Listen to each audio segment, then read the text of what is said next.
Opo, sir. Ayun pa kayo! Abuso na! Pasok ako sa loob! Pasok ako sa loob! Ino-notary lang ito. Tapos, ihatid ko balik dito. Ihatid ko. Ayan. Ino-notarize lang. Hinabol kami oras ba?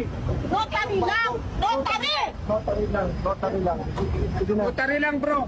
Push. Yung pinag-usapan natin. Karapatan ng cliente. Oo. Ayun, sir. Ako, sir.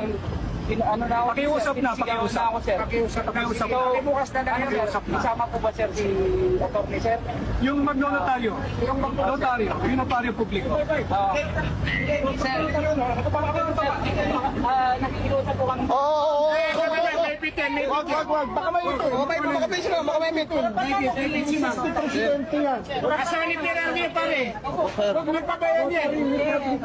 Notary lang. Pinag-usapan na yun. Naiintindihan namin kayo, pero mag-isa lang. Hindi mo inawakan, sir. Nakibukas na lang. Notary na lang. Notary na lang. Bro, pagbigyan mo na notary lang yan naman. Nasa batas yan. Sir, papasok na ako. Kung ano daw, sir, yung lumabas yan, sila daw, sir, ang papasok, sir. Sila lang. Sandali lang, sandali lang, may usapan naman tayo, yung notary lang. Notary lang. Yun lang. Usapan naman tayo, yung notary lang. Notary lang ang papasok. Sige. Usapan tayo.